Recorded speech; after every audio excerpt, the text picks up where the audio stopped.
अस्सलाम वालेकुम जी। उम्मीद है आप सब खैरियत से होंगे और सबसे पहले मेरी तरफ़ से आप सबको एडवांस में बहुत बहुत रमज़ान मुबारक। अल्लाह ताला इस बरकतों और रहमतों वाले महीने में हम सब के रोज़े और नमाज़ें कबूल फ़रमाए, हम सब के रिज़्क़ में इजाफ़ा फ़रमाए और हमें दूसरों की मदद करने की तौफ़ीक अता फ़रमाए, आमीन। और लास्ट ईयर पाकिस्तान में हमारा रमज़ान कैसा गुज़रा, नया रमज़ान आने वाला है, उससे पहले पिछले रमज़ान की कुछ यादें हैं। व्लॉग अच्छा लगे तो लाइक, शेयर और सब्सक्राइब आप लोगों ने ज़रूर करना है।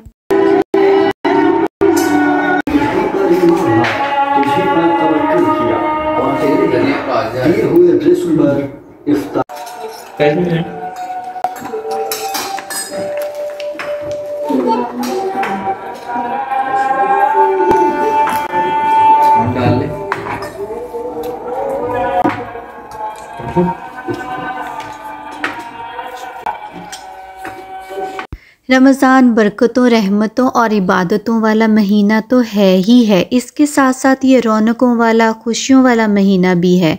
सहरी और अफ्तारी की रौनकें, सहरी के वक्त सारा टाइम मस्जिद में पढ़ी जाने वाली एक के बाद एक खूबसूरत नात और थोड़ी थोड़ी देर के बाद मस्जिद में अनाउंसमेंट के उठो रोज़ेदारों, जल्दी जल्दी रोज़े की तैयारी कर लो, अब 1 घंटा बाकी रह गया, अब आधा घंटा, अब 15 मिनट, अब 10 मिनट और बस फिर फजर की अज़ान। सहरी की ये सारी चीज़ें बड़ी ही खूबसूरत होती हैं। और रमज़ान तब और भी मज़े का गुज़रता है जब आपके बच्चे अफ्तारी में आपकी हेल्प करने वाले हो जाएं। मेरे बच्चों को ये समोसे और रोल बहुत ज़्यादा पसंद है। इनकी फिलिंग बनाने में तो इतना टाइम नहीं लगता, पर इनको फ़ोल्ड करने में बहुत टाइम लगता है। काश कि ऐसा होता कि एक बार बनाएं और पूरा रमज़ान ख़त्म ही ना हो, लेकिन हमारे घर हर तीसरे दिन ये चिकन रोल बन रहे होते हैं, क्योंकि 2 सालों से ये रोल समोसे बनाने की ज़िम्मेदारी मेरी बेटी की है। और जी फुल्कियाँ घर बनाने के लिए बेसन में सुर्ख मिर्चें, नमक, हल्दी, ज़ीरा मिला लें, थोड़ा थोड़ा पानी शामिल करते जाएं और इस तरह का बैटर बना लें। और जब आप फ्राई करने लगें तो उससे पहले मीठा सोडा ज़रा सा मिला लें।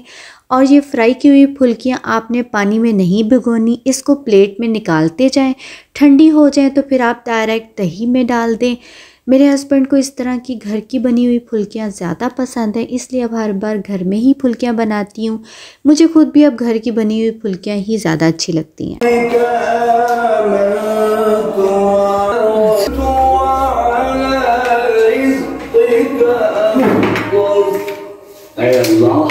मैंने तेरे लिए रोज़ा रखा, तुझे पर ईमान लाया, तुझे पर तवक्कुल किया और तेरे ही दिए हुए रिज़्क़ पर इफ्तार किया।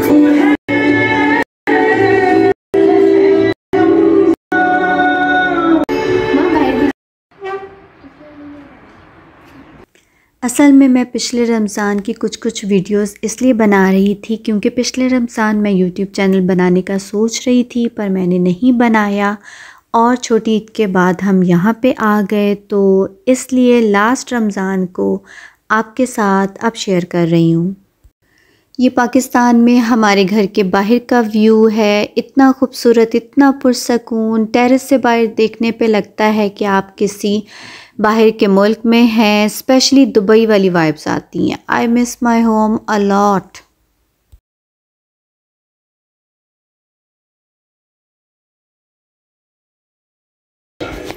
अस्सलाम वालेकुम गाइस।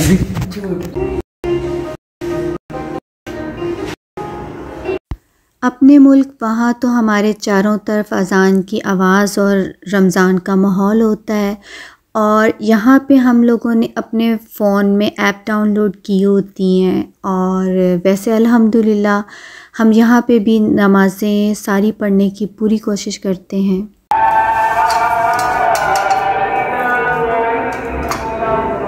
कर दो।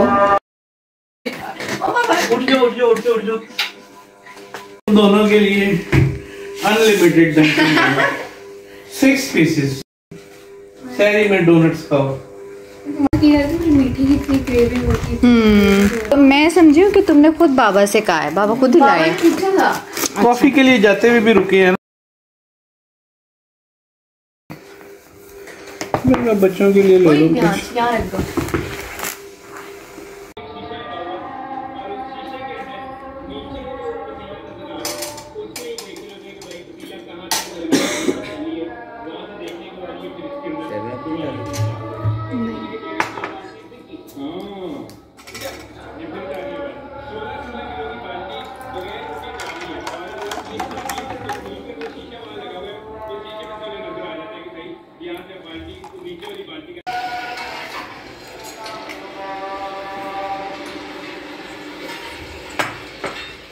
देखते हैं हम माँ बेटे का पहला रमज़ान यहाँ पुर्तगाल में कैसा गुज़रता है, आप सबके साथ शेयर करूँगी। और मेरे बेटे को TRC तो मिल गया है पर मुझे अभी नहीं मिला। मेरे पास भी TRC कार्ड होता तो हम दोनों ने रमज़ान और ईद के लिए पाकिस्तान चले जाना था। और आज मौसम बहुत ही अच्छा हो रहा था।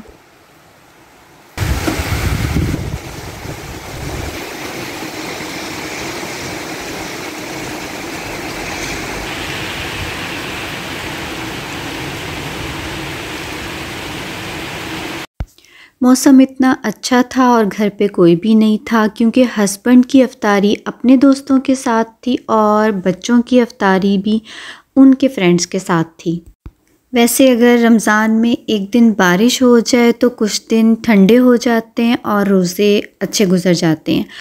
आज मैंने किसी के लिए अफ्तारी तो नहीं बनानी थी पर हम हाउसवाइफ की ज़िंदगी में ऐसा तो हो ही नहीं सकता कि हमारे घर के काम ख़त्म हो जाएं। तो काफ़ी सारे छोटे छोटे काम ऐसे थे जो मैंने आज सोचा कि फ़्री हैं अफ्तारी भी नहीं बनानी तो कर लिए, जैसे पालक बना ली, धनिया बना लिया।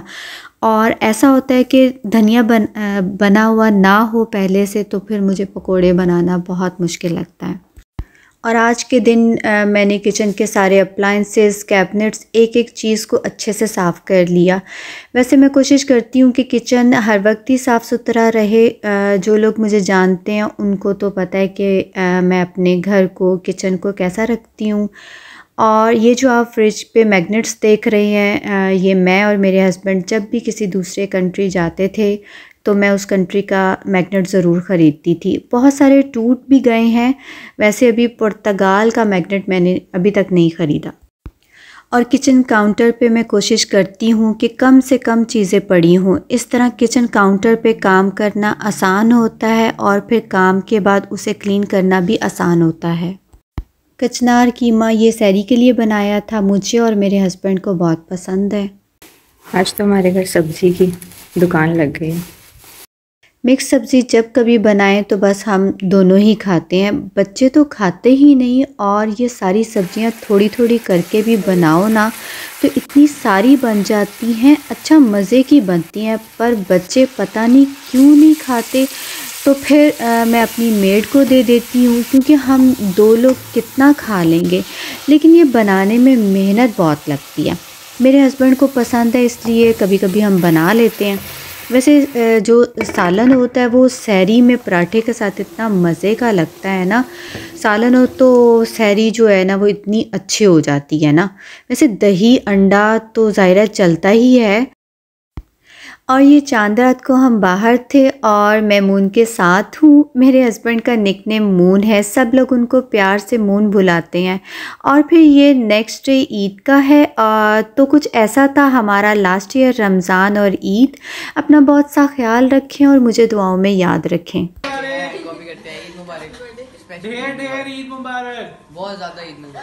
व्लॉग अच्छा लगे तो लाइक और सब्सक्राइब कर दें।